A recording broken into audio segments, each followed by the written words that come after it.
Hey guys, it's your man Sunny Hussain. Hope that you're all having an amazing day. So you guys are on this live, and what I'm going to be sharing with you guys today is how to do a stop loss order on bittrex. I've been getting a lot of comments and messages about the stop loss order on bittrex, so this is something that I'm going to be covering today on this session. As soon as you come onto this live, drop a comment below, let me know where you guys are tuning in from so I can give you guys a shout out, and also let me know what the quality is like. I am also streaming on YouTube, so those of you that want to download this video via YouTube, you can do so later.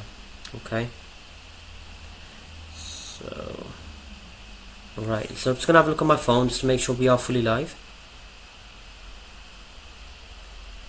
Yep, we are fully live. Awesome.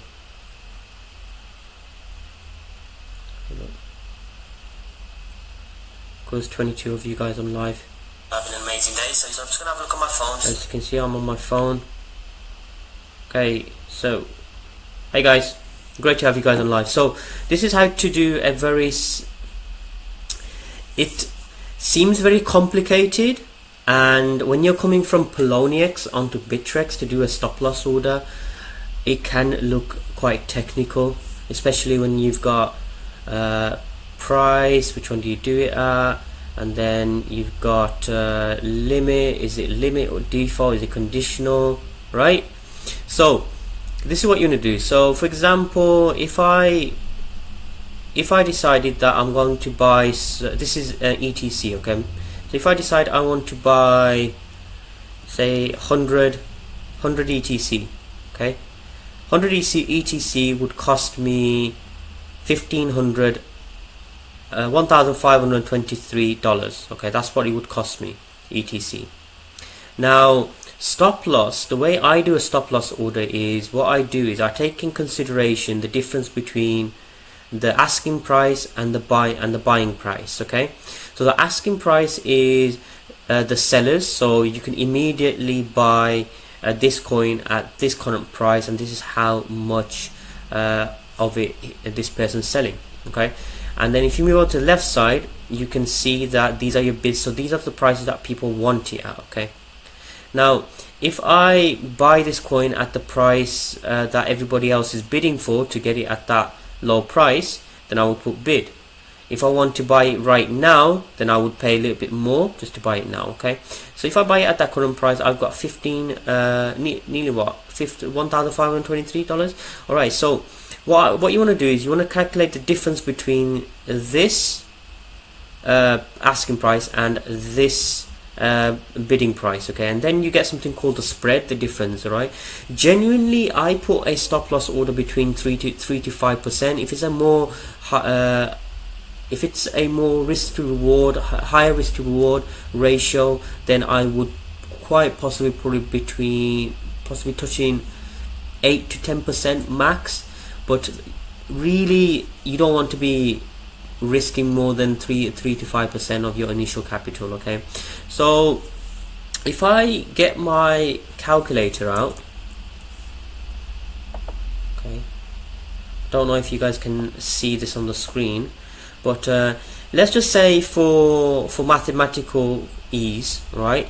So if I do, say for instance, I do a stop loss order for 10%, okay, 10% of this, so which is the most is the higher part of the stop loss. Okay, you would only do 10% if you're really deciding that, you know what, I'm gonna go all heads in with this, so this is going to be a really good take, but at the same time I know this is very volatile, so it could potentially hit my 5% stop loss and then bounce back up, so that's pretty 10%.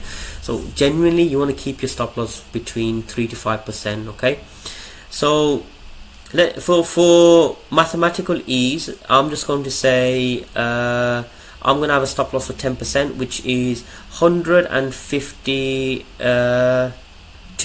Yeah, 152, 10% of that. So let me just work that out.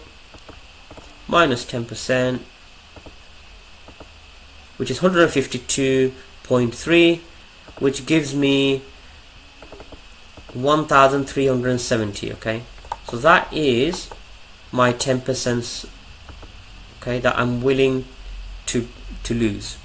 That's what I'm saying. Okay, so I will put the maximum amount of ETC I want to sell. So I currently got 15.195. That's the amount of ETC I originally bought. Okay, now I want to go to the price. Okay, the price, before you come to the price, what you want to do is you want to change this into conditional. Okay, you want to change that to conditional. Okay, and now where you see price, you want to put down the amount that you are willing to come down by. Okay, so let's just say I want to get to the figure of my 10%, which is 1,523 minus 10%, which gives me $1,370. Okay, so what you want to be doing is you want to be fiddling with this till you get that figure. So roughly 10% of this US dollar is what, 150, so it'll be probably about 1450 probably, roughly ish. Okay, ETC 1000. Okay, what's we got here? We've got the, oh sorry guys, I just realized that the ETC here is 100. For some reason I was looking at this one. Okay, so it should be 100 because that's the initial ETC that I bought. It should be 100. Okay, and then I bought it at 15.19. okay, that's what I bought it at. So I want to give 10, I want to do 10% of that, 15.195, which is what, 150, about 150. So if I take away 150, let's just try it out. So 1446 have I got there? Not quite. Let's take it down even more. Okay, 1396 nearly.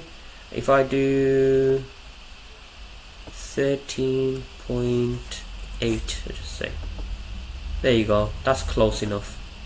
That's close enough to my 1,370. Okay, so what I've done is, let me just recap. So what I've done is I've bought my ETC, and then I'm putting my original units that I bought of ETC, which was 100 ETC, I would put here. Then the original price I bought it at 15.195, but I'm willing to risk 10% of that capital. So if I take away 10% from this US dollar, then you can put that amount there, or you can take 10% of that and then fiddle with this number till you get close to that number. Okay, now you've got conditional on there. Leave that as it is. Don't touch this. The most important part is this here, conditional. Okay, this is where a lot of the confusion is. Is it greater than or equal to? It's less than equal to. Okay, it's less than equal to. That's what you need to put, less than equal to. And what you want to do is you want to put a trigger price. So what is the price that you want to start selling your coins at? Okay, what is the price that you want to sell your coins at? So potentially, if the coin goes below, say for instance it's fluctuating a lot, which ETC doesn't do, but let's just say it fluctuates a lot, I want to put my trigger point at $14.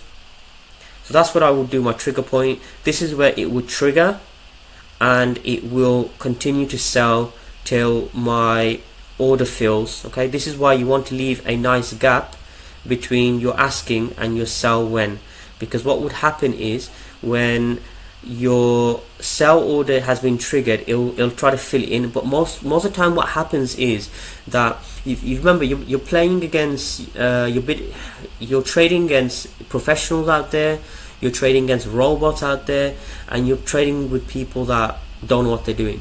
Okay, so this is why you want to leave yourself some room where your order gets filled, because if you don't put any sort of trigger point, what happens is basically it'll hit the 13.8, right, but there might not be enough volume for your order to fill, and then what happens is because your order never got filled, then the price drops and it skipped your order, so it probably only filled it partially. So that's why you want to leave a bit of room a bit of leeway where you give enough room for your order to fill. So this is your 10%, and this is your trigger point, so it will try to fill it in between 14, and you can even go higher if you wanted to. You can put it at 15 if you wanted to. Okay, so let's just say the price was going up and you're like, yeah, it's gonna go up, but then suddenly it's coming down, you're seeing it's coming down, and you want to leave at 15 because you know if you touch 15 it's going to activate your stop loss, and it'll try to fill in your stop loss all the way down till it reaches here, but it will try to sell it at the highest level. Okay, so if your seller order stop loss gets filled at the 14 mark, and you got it at 13.8, it'll fill it up at the 14 mark. Okay, drop some value below. Feel free to share this video if you found some value in it. Let me know if that's been of some help to you guys. I'm just gonna have a read of some comments.